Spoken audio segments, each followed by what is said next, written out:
अमेरिकी think tank group से प्रधानमंत्री मोदी ने मुलाकात की। एक और जानकारी आपको दे दें, आर्थिक हालात और वैश्विक चुनौतियों पर चर्चा हुई। दुनिया की बदलती राजनीति पर भी मंथन हुआ है इसमें।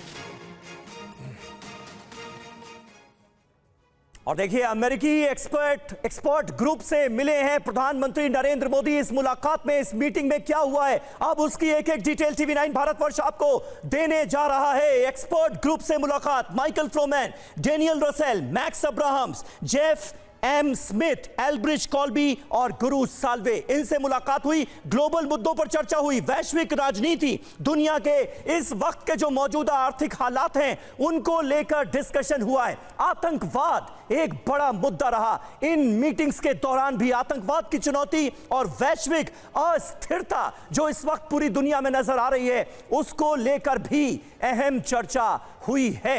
ये हम अपने दर्शकों को बता दें, जिस तरह के हालात इस वक्त पूरी दुनिया में बनते हुए नजर आ रहे हैं वोरा साहब, उसके मद्देनजर अगर देखा जाए तो ये मेल मुलाकातें कितनी अहम नजर आती हैं। आपने अभी जिक्र किया था यूक्रेन का, जनरल साहब ने बिल्कुल स्पष्ट रूप से कहा है। आपको मालूम है चीन ने भी अपना पीस प्लान बनाया था, डूब गया। ज़ेलेंस्की ने बनाया, डूब गया। यूरोप ने बनाया, डूब गया। अमेरिका ने बनाया, डूब गया। अफ्रीका ने भी अपना पीस प्लान दिया। भारत का पीस प्लान बड़ा सिंपल है, लड़ाई बंद करो, टेबल पर बैठ के बातचीत करो और दार्जिलिंग की चाय हम आपको पिलाएंगे, समाधान अपने आप निकलेगा। तो ये जो मीटिंग हो रही है बाइडेन साहब के साथ प्राइम मिनिस्टर नरेंद्र मोदी की, सर यूक्रेन का जिक्र जरूर होगा, किस तरह से आगे बढ़ सकते हैं, बट मेनली बायलैटरल फोकस होगा। हम चीन का नाम नहीं लेंगे, लेकिन वो कहते हैं ना, कहावत है bull in the china shop, तो चाइना ही bull in its own shop है। चाइना इस समय, सर मैं क्षमा चाहता हूं, ये मैं कह रहा हूं, कठोर शब्द हैं, वो ऑटो डिस्ट्रक्ट पे है। उसका गुस्सा है, घमंड है, वो समझ नहीं पा रहा कि उसका एक भी दोस्त नहीं है। आज पुतिन उसका दोस्त है, लेकिन रूसी लोग प्यार नहीं करते पिंग पोंग से, जो भी चीन का लीडर है। सर एक चीज मैं कह रहा हूं, भारत जो भी गेन करे इन संबंधों से, चाहे वो अमेरिका के साथ बायलैटरल हो, चाहे यूरोपियन कंट्रीज के साथ हो, जो भी गेन करे भारत का जो भी कद बढ़े, लेकिन जो दुनिया की उम्मीदें हैं उन देशों से जिनसे संबंध अच्छे हो रहे हैं, प्रगाढ़ हो रहे हैं, जो उनकी उम्मीदें हैं, उसको फुलफिल करने में हम कितने सक्षम होंगे और हमारे सामने क्या चुनौतियां होंगी। भाई अमेरिका की भी एक्सपेक्टेशन है, यूरोपियन कंट्रीज की भी एक्सपेक्टेशन है, ऐसा तो नहीं कि सिर्फ हम ही गेन करेंगे। हमने किसी को गाली नहीं दी है, ना पुतिन को दी है, ना ज़ेलेंस्की को दी है, ना अमेरिका को दी है, ना यूरोप को दी है। इसीलिए दुनिया हम पे भरोसा करती है। सर इंटरनेशनल रिलेशंस में दो चीजें होती हैं, एक भरोसा होता है, एक कॉन्फिडेंस होता है, ट्रस्ट एंड कॉन्फिडेंस, और ये सब भारत में है। मैं तो आई डोंट वांट टू से इट, लेकिन अगर प्राइम मिनिस्टर नरेंद्र मोदी को नोबेल पीस प्राइज के लिए नॉमिनेट किया जाए, I would not be surprise. और अगर जो बाइडेन एक मोदी जैकेट पहन के आ जाते हैं मीटिंग पे, मुझे हैरानी नहीं होगी। Everybody respects this man, everybody respects India. बिल्कुल बिल्कुल। तो देखिए, रूस के जंगी अभियान से नेटो में कितनी हलचल है, ये अब हम आपको बताने जा रहे हैं। नेटो में दरअसल टेंशन है। नेटो चीफ ने कहा खत्म हो रहे हैं हथियार। नेटो ने पहली बार माना पश्चिम को युद्ध से भारी नुकसान हो रहा है, यानी नेटो भी अब ये मान रहा है कि वेस्टर्न कंट्रीज को भी इस युद्ध के चलते खासा नुकसान झेलना पड़ रहा है। तो देखिए, नेटो की जो चिंता है उससे अब आपको वाकिफ करा दें। नेटो के हथियार खत्म, यह बहुत बड़ा डेवलपमेंट है जिसके बारे में अब हम आपको बताने जा रहे हैं। नेटो चीफ जेंस स्टोल्टेनबर्ग ने पहली बार यह माना है। देखिए, इतने दिनों से युद्ध चल रहा है, इतने महीने गुजर गए, लेकिन पहली बार यह बयान, यूक्रेन युद्ध से नेटो के वेपन स्टॉक पर असर पड़ा है। हथियार कम पड़ने लगे हैं, बड़े पैमाने पर अमेरिका, यूरोप के हथियारों का इस्तेमाल हो रहा है। इतने महीनों से यह जंग जारी है। यूक्रेन युद्ध से पश्चिमी देशों का स्टॉक खाली हो रहा है।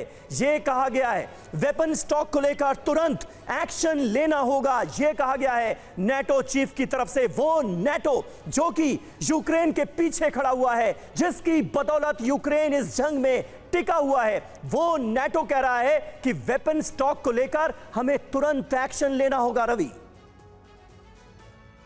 बिल्कुल। और देखिए, एक और अहम अपडेट हम आपको देते चलेंगे।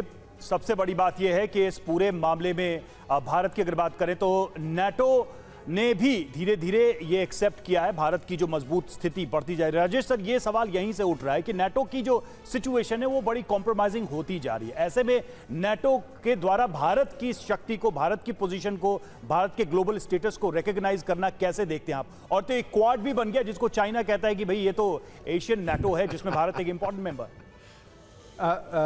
ज़रूर, पहले मैं ये ज़रूर कहना चाहूँगा कि जो नेटो का स्टॉक ख़त्म हो रहा है वो इस वजह से है क्योंकि रशिया ने जब अपनी युद्ध की तैयारी की थी तो उन्होंने अपनी सारी इंडस्ट्रीज़ को वॉर की तरफ ओरिएंटेट किया था और उनके पास रॉ मटेरियल भी हैं। अब नेटो की जो जितनी फैक्ट्रीज थी काफ़ी दिनों की शांति के बाद वो बंद पड़ी थी और उनके पास रॉ मटेरियल स्टॉक भी नहीं था, तो रॉ मटेरियल अब रशिया से आना बंद हो गया है, तो उनको ऑल्टरनेट सप्लाई चेन्स लेने में टाइम लग रहा है, इसलिए उनकी प्रोडक्शन बढ़ नहीं पा रही है। हालांकि मैं ये कहूँगा कि जो जहाँ तक आर्टिलरी शेल्स का है, अगले साल रशिया 5 मिलियन आर्टिलरी शेल्स बनाएगा, ये उनकी कैपेसिटी है और नेटो की कैपेसिटी उसकी 1/5 है, तो नेचुरली उनके स्टॉक कम हो रहे हैं, तो वो दूसरी तरफ देख रहे हैं, वो इंडिया की इंडस्ट्रियल कैपेसिटी की तरफ देख रहे हैं, इंडिया की रोल की तरफ देख रहे हैं, इंडिया के जो स्ट्रेंथ्स हैं उनकी तरफ देख रहे हैं कि ये कैसे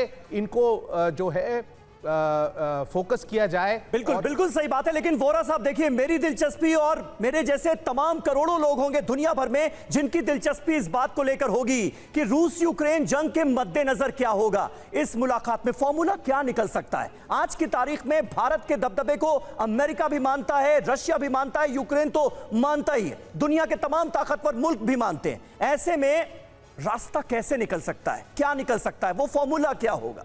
बातचीत ही फॉर्मूला निकालेगी। आप ये जानते हैं कि भारत का काफ़ी धरती हमारी चीन के कब्जे में है, कुछ पाकिस्तान के कब्जे में है, लेकिन हम जंग नहीं कर रहे उसको वापस लेने के लिए। हम जानते हैं कि पीसफुल कोई फॉर्मुलेशन, पीसफुल मेथड कोई निकलेगा बातचीत के जरिए, जिससे हम इस समस्या का समाधान करेंगे। ये प्राइम एग्जाम्पल्स हैं, ये पूरी दुनिया के सामने हैं और मेरा विश्वास है। सर, आपने कहा कि पुतिन साहब ने कहा है कि मैं न्यूक्लियर वेपन्स का यूज करूंगा अगर उसके देश की अखंडता पर खतरा होगा। Sir, let me just complete this. मैं कहना जाएंगे तब बातचीत करेंगे।